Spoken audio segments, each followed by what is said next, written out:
जाड़ा में ये समय हम बहुत दिन से महाराज जी से सुबह 4 बजे जग जाते हैं।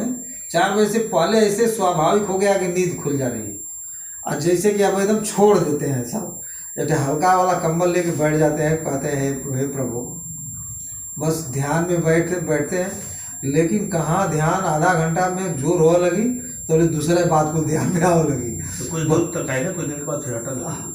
लेकिन बहुत परिवर्तन हुआ महाराज जी। करीब करीब हम बहुत दिन से ठंडे में कर रहे हैं, लेकिन परिवर्तन तो बहुत हुआ कि नहीं। उस ध्यान साधना जो है ना, जैसे दिमाग इधर उधर रन करता है, जाता है, वह दिमाग तब तक जाता ही रहेगा। वो तो दिमाग का वह स्वभाव ही है, अब उसको नहीं कोई बदल सकता है।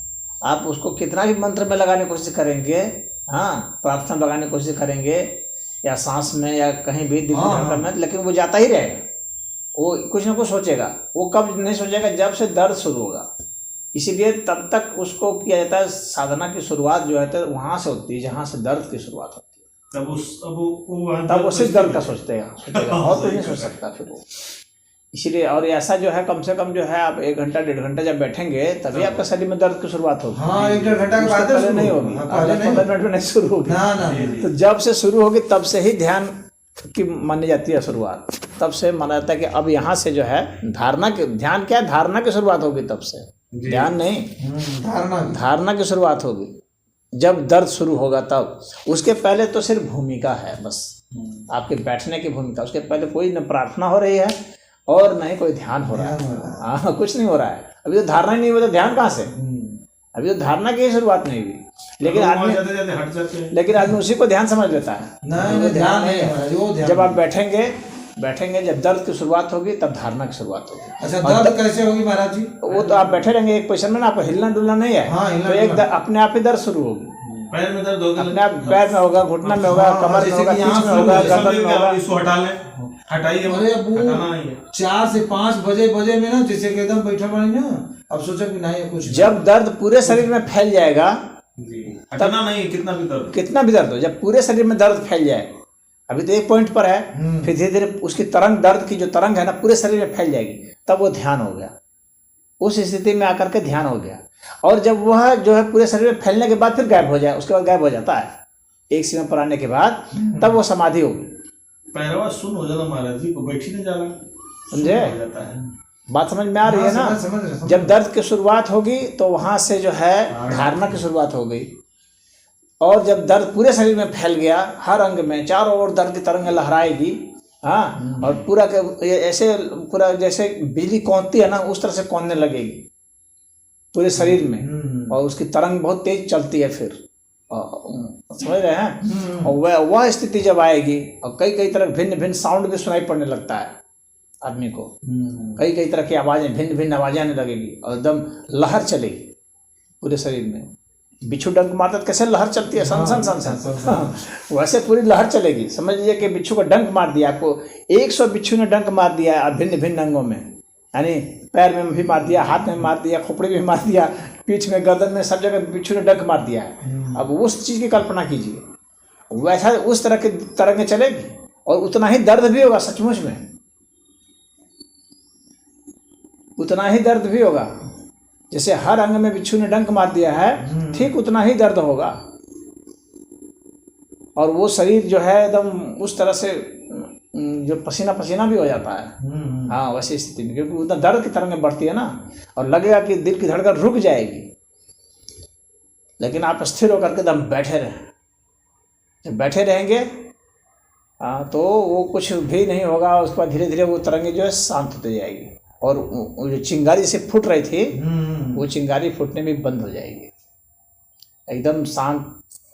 जैसे पूरा तूफान आता है, उसके बाद पहले शांत हो जाता है, उस तरह से पूरा शांत हो जाएगा। और जो है वहाँ पर जो एक अंधकार आएगा, फिर उस अंधकार के बाद एक आभा आएगी। वो इस तरह का प्रकाश नहीं होगा, फिर भी उसको एक प्रकाश ही कहा जाता है, लेकिन ऐसा प्रकाश नहीं होता है। वह समाधि की अवस्था में होगी, और वो इधर से ही आपको गुजर के जाना है इतने स्टेज के बाद। हाँ, तो अमूमन आम आदमी क्या करता है, बस 5-10 मिनट कर लिया, हो गया, बस हो गया, उतना से कुछ नहीं होगा। इस दुनिया का जो मुख्य की चीज़ है, इस दुनिया को उस दुनिया से जोड़ने वाली जो मुख्य चीज़ है, वो दर्द है। वास्तविकता में वह दर्द है। हाँ, और वो दर्द की तरंग है। उस दर्द की तरंग के साथ आप जिस प्रकार की तरंग को मिला लें अपने मन की शक्ति से, आप उसको जिस अपने मन की शक्ति से मंत्र का उच्चारण करके आप उस मिला लें उससे। हाँ, या आप चुपचाप बैठे हुए हैं, कोई चीज़ आपको सुनाई पड़ रही है, मान लिया कोई संगीत ही बज रहा है, उसकी ध्वनि मिल जाए, हाँ, या जो भी कुछ भी मिल जाए तो वह उसमें मिलती चली जाएगी, उसका एक रूप हो जाएगा। जब एक रूपता आ जाती है, सब इधर की जितनी भी वस्तुएं हैं वो सब तरंगनुमा ही हैं। जब तरंग मिल जाएंगी ना उस तरंग से, जो के भीतर की वास्तविक प्राकृतिक तरंग है, उस तरंग से ये तरंग मिल जाएगी, एकाकार हो जाएगी। यानी संसार जो है आप में लय कर गया, आप में। अब आपको लय करना है आत्मा में। जब पूरा शरीर में तरंग हो जाएगी ना, तो इसका मतलब है कि संसार आप में लय कर चुका है, तरंग तक आप पहुंच गए हैं, तो संसार आप में लय हो चुका है। अब आपको लय करना है आत्मा में, फिर आत्मा परमात्मा में लय। इस तरह से होता है, उसकी तरंग से और सूक्ष्म तरंग और सूक्ष्म तरंग, इस तरह से सूक्ष्म होता चला जाता है। ये भगवान भैरव ने भैरवी को उपदेश देते समय इस ध्यान विधि को बताया है।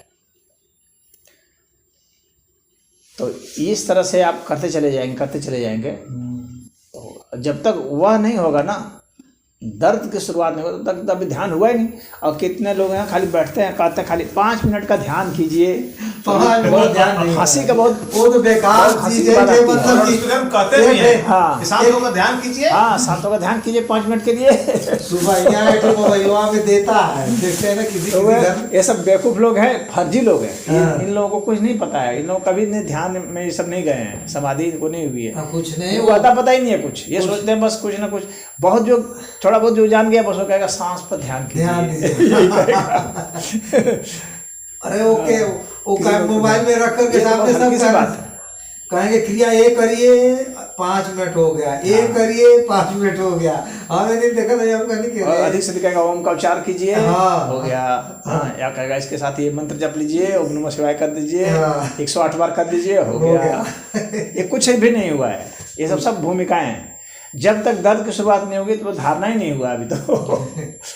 अभी तो दिमाग इधर उधर भाग रहा है, वो तो भाग रहा है। जब दर्द की शुरुआत होगी तो दिमाग को आप भगाना भी चाहेंगे नहीं भागेगा, आप भगा ही नहीं सकते दिमाग को, क्योंकि दर्द उसको खींच के ले आता है दिमाग को। हमें लगता है महाराज जी भी ध्यान में ही थोड़ा सा क्योंकि हम लोग का जो मन भागता है ना वह स्थूल मन है। हम लोग का जो मन इधर उधर भागता है वह स्थूल मन है, और सूक्ष्म मन जो होता है उसको विवेक कहा जाता है। समझ गए? विवेक जो है ना वो और बेहतर निर्णय लेता है। तो जब दर्द की शुरुआत होगी तो विवेक जागृत होता है। दर्द की शुरुआत होने पर विवेक जागृत होता है, वह जो है उस समय अपना रोल निभाता है। और उसका रोल क्या होता है? दर्द से बचो। उस समय विवेक जो होता है ना, विवेक बस इतना कहता है, दर्द से बचो। ये जो कहता है वो विवेक होता है, क्योंकि शरीर को इस तरह से डिजाइन किया गया है कि इसको बचाना है, अन्यथा ये नष्ट हो जाएगा। तो विवेक हम लोग यही कहता है कि कभी भी कोई दर्द हो उससे बचो, हाँ, क्योंकि वह रोग कारक होता है, मृत्यु कारक होता है। लेकिन यही दर्द जो है ना, ये मृत्यु से मुक्ति दिलाने वाला भी होता है, वो मोक्ष कारक होता है। तो वो एक अस्थाई मृत्यु देने वाला होता है, वह मृत्यु नहीं जो कि बार बार फिर जन्म देती है, वह नहीं, अस्थाई मृत्यु। तो इसलिए भी तब वहाँ विवेक कहता है कि इससे बचो। जब इससे बचो की बात बोलेगा तो उस समय क्या होगा कि विवेक से भी और जो सूक्ष्म है उसको प्रज्ञा कहा जाता है। विवेक से भी और सूक्ष्म, जब सिर्फ हम विवेक पर आ गए जो कहता है इससे बचो इससे बचो, उस समय प्रज्ञा जागृत हो। क्योंकि यह जो दर्द है ना, ये कोई बाहरी ताकत से नहीं आई है, ये दर्द हमारे संकल्प से आई है। क्योंकि हम खुद बैठे थे ना, हमने खुद वो लक्ष्य बनाया था, प्रतिज्ञा की थी कि हम बैठे रहेंगे। तो उस समय जो है प्रज्ञा जागृत होगी। जब विवेक जागृत हो जाएगा और बराबर कहेगा ये पैर हटाओ, यहाँ दुख रहा है, हाँ ये हटाओ, इस तरह से पोजीशन बदलो, हाँ नहीं तो ये गड़बड़ हो जाएगा, रोग हो जाएगा, नस खराब हो जाएगी। 10 तरह की बातें जो सलाह देगा वो विवेक देता है, हाँ। और नॉर्मल पोजीशन में वो उसकी सलाह सही होती है अपने शरीर को बचाने के लिए। लेकिन मन को बचाने के लिए कौन सी सलाह होगी? ये शरीर को बचाने के लिए तो है सलाह, लेकिन मन की शक्ति, जो मन को कौन चीज़ बचा सकता? तो मन को प्रज्ञा बचाती है। मन को विवेक नहीं बचा सकता, प्रज्ञा बचाती है। तो वो प्रज्ञा का ये सलाह है कि नहीं, जो है हमें मन से पार जाना है, हमें विवेक से पार जाना है। प्रज्ञा का एक है कि नहीं, तुम स्थिर रहो, क्योंकि इससे ही तुम जो है समाधि में पहुंचोगे। कितना भी दुख आए, कितना भी तकलीफ आए, तुम दुख को देखो, दुख से भागते क्यों हो।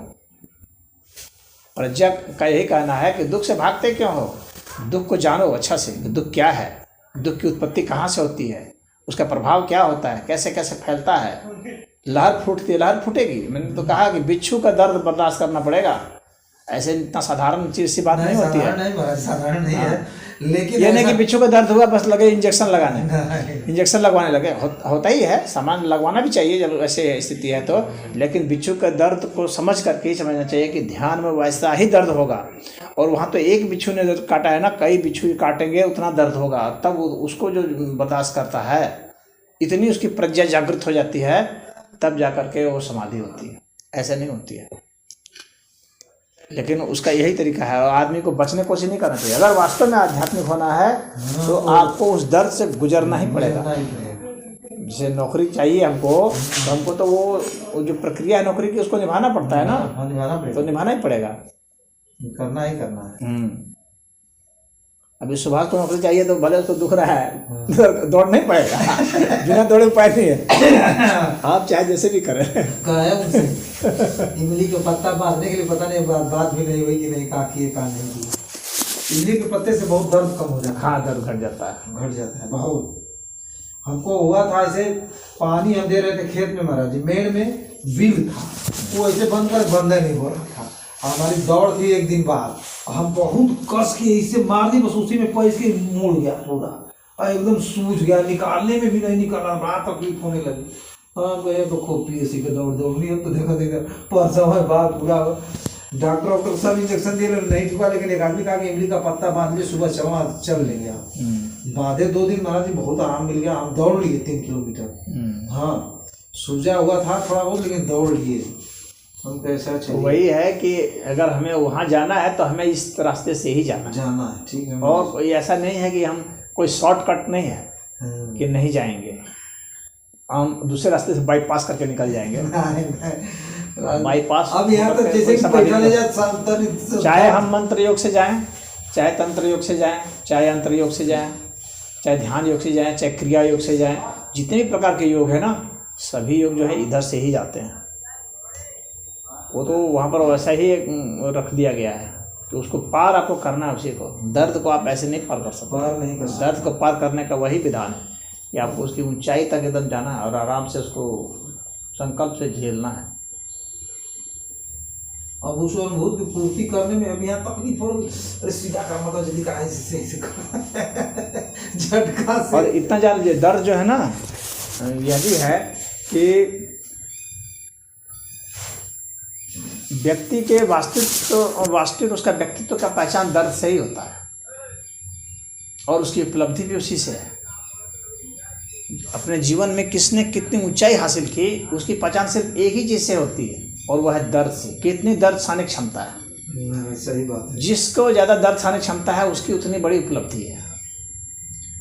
ये तो 100% अपनी उपलब्धि को सदैव आंकना चाहिए दर्द सहने की क्षमता से, कि हम कितना दुख और दर्द सह सकते हैं। जिस व्यक्ति में सबसे कम क्षमता है वो तो बस एक टाइम उसको भूखा रख देगा, उसी में सब रोना शुरू कर देगा। उबाल आ जाएगा उसमें। हाँ, उबाल आ जाएगा, तुरंत उबाल आ जाएगा। इसका मतलब उसका व्यक्तित्व बहुत ही कमजोर है, वो तुरंत टूट जाएगा। ऐसा व्यक्ति तुरंत टूट जाएगा, तुरंत उबाल आ जाएगा। हाँ भैया, हाँ, वो एकदम 100% नहीं होते हैं, 1% उनके में ना ही कमी है। उसका व्यक्तित्व कहीं नहीं बहुत से पानी के ना पूछे तो घर आके तांडव मचा दिया। पैसों दे नहीं, पानी के ना पूछना। ऐसे पुलिस है, एक गाली दे दी 4, उसी में व्यक्ति टूट जाता है। यानी गाली सहने की थोड़ी भी क्षमता नहीं है। एक थप्पड़ मार के तुरंत उगल देगा सब सच। अब तक बचा रहा था, एक थप्पड़ खाते ही उगल देगा। तो इसका मतलब व्यक्तित्व बहुत कमजोर है। जिसने एक बार संकल्प कर लिया, चाहे मेरा रोमा भी उखाड़ दोगे, हम नहीं बताएंगे, हाँ, उस व्यक्ति का संकल्प बहुत मजबूत है, वो उसका बहुत बड़ा व्यक्तित्व है। कितना भी उसको तकलीफ दे दिया गया, वो नहीं हिल सकता। तो वैसा व्यक्ति का व्यक्तित्व बड़ा होता है। तो जिसका व्यक्तित्व बड़ा है या नहीं है बड़ा, उसका आकलन सिर्फ दर्द से होगा, दर्द सहने की क्षमता से। दर्द ही एक पैमाना है, वास्तविक पैमाना, बाकी सारे पैमाने गलत है। कितने लोग समाधि हो जाते हैं संगीत में, तो उसमें दर्द होता है? संगीत उसमें भी दर्द होगा, लेकिन हाँ उसकी लंबाई होगी, लंबे समय में होगा। अच्छा। हाँ, ऐसा नहीं है कि संगीत में दर्द नहीं होगा, दर्द तो सब में ही होना है, क्योंकि जाना उधर से ही है। अभी तो मन लीन हुआ है ना, अभी ये इस तरंग से, अभी तो ये संगीत की तरंग इसमें लीन हुआ है ना, दर्द की तरंग में लीन होना होगा, उसके बाद दर्द की तरंग आएगी।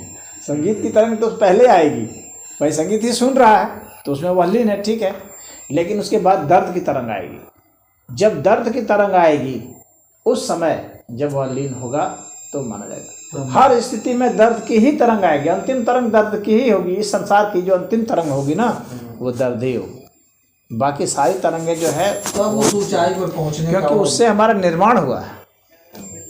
कारण क्या है? कारण यह है कि उससे हमारा निर्माण हुआ है। हम संगीत की तरंग का आनंद जो ले रहे हैं ना, वो इसीलिए ले पा रहे हैं क्योंकि दर्द की तरंगें तब तक नहीं आई है, और वो हमको बाकी जितनी भी चीज़ें हैं हमको रिसीव करने में मदद करती है। बात समझ में आ रही है? चाहे हम आँख से कुछ चीज़ देखें, चाहे कान से कुछ सुने, चाहे नाक से कुछ सूंघें, हाँ हम सुनते सुनते भी लीन हो सकते हैं। कोई बढ़िया खुशबू है तो उसमें लीन हो सकते हैं, उसी तरह बदबू आएगी तो हम भाग सकते हैं, हाँ वो अलग ढंग से लीन होना हुआ। तो ये सब हम इसीलिए कर पा रहे हैं क्योंकि तब तक दर्द नहीं शुरुआत हुई है। दर्द की हमारी जो, क्योंकि दर्द हमारी बुनियाद है, अभी हमको हमारे हर चीज़ को बना के रखा हुआ है, लेकिन जब दर्द की शुरुआत हो जाएगी तब जो है शरीर छटपटाना शुरू करेगा, मन अनियंत्रित होना शुरू हो जाएगा। मन का जो नियंत्रण है वास्तव में दर्द के समय ही देखा जाएगा, उसके पहले मन का नियंत्रण नहीं देखा जाएगा। तो मन का नियंत्रण क्या दर्द के समय है? अगर दर्द के समय मन का नियंत्रण है तो ठीक है, इसका मतलब प्रज्ञा उसकी जागृत है। तब जागृत है प्रज्ञा। प्रज्ञा जागृत होगी तो दर्द के समय भी उसका नियंत्रण रहेगा, बना रहेगा। कितना भी दुख दर्द आ जाएगा ना, वो व्यक्ति उसको झेलता रहेगा, उसका दिमाग डिस्टर्ब नहीं होगा, उससे अपना धैर्य वो नहीं खोएगा, अपनी प्लानिंग वो नहीं छोड़ेगा। बात समझ आ रही है? तो ऐसा व्यक्ति, इसका मतलब है उसकी प्रज्ञा जागृत है, वो प्रज्ञावान है वह, हाँ वो विवेक से भी आगे बढ़ा हुआ है। विवेक तो हम लोग को बाकी हर चीज़ जो सामाजिक रूप से सामान्य रूप से बताया जाता है तो उसमें एक अच्छा चीज़ चुन लेता है वो, लेकिन वो तभी तक करता है जब तक दर्द की शुरुआत नहीं होती है, तब तक विवेक जो है हमारा चुनता रहता है। विवेक और प्रज्ञा में ये बहुत बड़ा फर्क है, इस फर्क को अच्छा समझ लीजिए, ये व्यवहारिक फर्क है। नहीं तो लोग नहीं जान पाते कि विवेक क्या है, प्रज्ञा, वो सोचते सब एक ही है, वो सब सोचते हैं, लेकिन एक ही नहीं है। विवेक जब तक दर्द की शुरुआत नहीं होगी तब तक वह एक बहुत बढ़िया निर्णय लेता रहता है, जो उसके शरीर के हित के लाभ या हानि होता है उसके वो बढ़िया निर्णय लेता है विवेक। लेकिन जब दर्द की शुरुआत हो जाए, दर्द बेचैन करने लगता है आदमी को, उस वक्त भी उसका दिमाग बेचैन नहीं होता है, उस वक्त भी अपनी प्लानिंग, अपनी योजना, अपना हर कुछ में वो उसी तरह से स्थिर है, दिमाग है, तब उसकी प्रज्ञा जागृत है। मतलब हाथ पैर भी कट गए हैं तब भी वो प्रज्ञा, योद्धाओं के हाथ पैर, तब भी उसका निर्णय चलता रहता है, वो घबराता नहीं है, वो हीट में काम नहीं कर रहा है, वो उसका दिमाग एकदम उस ऊंचाई तक पहुंचा हुआ है ना कि वहाँ से वो अभी भी स्पष्ट निर्णय लेता है, उसी तरह से जिस तरह बिना दर्द के जब निर्णय लेता था वैसा ही निर्णय वो ले पा रहा है। तो उसकी प्रज्ञा जागृत है, उसी को अंतर चक्षु कहा जाता है, और उसके निर्णय न सिर्फ बाहर के लिए बल्कि अपने भीतर जाने के लिए, प्रविष्ट होने के लिए प्रयुक्त होने लगते हैं। तब वो जानता है कि मैं इसके अंदर जाऊंगा तो हमारी कौन सी गति होगी, तो अपने अंदर हो जाता है, अपने अहंकार को समेटता चला जाता है। तो प्रज्ञा में अहंकार जो है लीन हो जाता है, तो वो मृत्यु को बहुत वैल्यू नहीं देता है, रोग को महत्व नहीं देता है, इस क्योंकि अपने में स्थित हो रहा है ना, तो स्वस्थ हो रहा है, तो वो स्वस्थ होता है, उसको स्वस्थ कहा जाता है। स्वस्थ का विलोम जो है वह रोग है, जो स्व में स्थित नहीं, यानी आत्मा में जो स्थित नहीं है वो सब रोगी है। सब रोगी। आयुर्वेद ने रोग को ऐसे ही परिभाषित किया है। आयुर्वेद ने रोग को बहुत अच्छा किया है, ये नहीं कि हमारा घाव हो गया तो हम घाव ठीक हो गया हम स्वस्थ हो गए, नहीं, ये आयुर्वेद नहीं कहता है। जब तक आप आत्मा में स्थित नहीं तब तक आप रोगी ही है, उससे कोई फर्क नहीं पड़ता कि आपका घाव ठीक हो गया कि घाव हो गया। हाँ, जब आप आत्मा में स्थित हैं तो ही आप स्वस्थ हैं। तो स्वस्थ इज इक्वल टू हेल्थ नहीं होता है, अंग्रेजी में जो हेल्थ वर्ड है वो और ये नहीं है, एक ही चीज़ नहीं है। अब बहुत लोग स्वस्थ और हेल्थ को एक ही मान लेते हैं, मानते हैं। हेल्थ एक अलग, वो हेल्थ जो है सिर्फ फिजिकल है, वो सिर्फ भौतिक है हेल्थ, शरीर के तल पर है बस हेल्थ, लेकिन स्वस्थ शरीर के तल पर नहीं है। ये शरीर के भी तल पर है, मन के भी तल पर है, और विवेक के तल पर है, प्रज्ञा के तल पर है, आत्मा के तल पर है, यह सारे तल पर है यह। और सब जब लीन हो गए हैं आत्मा में तब हैं स्वस्थ। तो आत्मा से ले करके पूरा स्टेज जो है, हाँ, अहंकार भी उसमें शामिल है, उसमें जो है आपका प्रज्ञा शामिल है, उसमें विवेक शामिल है, मन शामिल है, बुद्धि शामिल है, हाँ, और फिर ये शरीर शामिल है। इसने सारे स्तर पर जब है आत्मा का संपूर्ण नियंत्रण है, तब कहा जाता है कि हाँ ये स्वस्थ है। उसको ही आयुर्वेद ने स्वस्थ कहा है। ये नहीं कि सिर्फ जो है हमारा शरीर में एक ये बुखार आया था, बुखार अब नहीं है, अब मैं स्वस्थ हूँ। वो तो नहीं ठीक है, वो क्या आदमी कहना कि हाँ ऐसे मैं स्वस्थ है बीमारी से मुक्ति वाला स्वस्थ है। स्वस्थ एक बहुत बड़ा शब्द दिया गया है।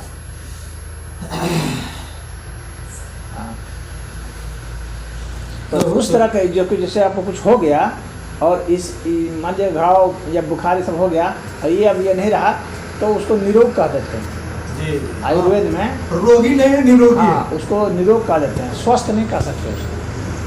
स्वस्थ बड़ा शब्द है, निरोग उतना बड़ा शब्द नहीं है। वहाँ रोगी और निरोगी की बात है। बीमार है, किसी कारण बीमार है तो रोगी है, नहीं है वह रोग ठीक हो गया, तो तो वो कह सकते हैं निरोगी। शरीर के स्तर पर वो है निरोगी है, लेकिन मन के स्तर पर भी रोगी बना हुआ है वो। हाँ, जब सारे स्तर पर वो निरोगी हो जाएगा तब स्वस्थ हो जाएगा। जब वो आत्मा में स्थित हो गया तो स्वस्थ हो गया। इसलिए वो जो है स्वस्थ में होना, निरोगी होना, हेल्दी होना, ये सब अलग अलग शब्द हैं और उसको सामान्यतः लोग एक ही अर्थ में ले लेते हैं।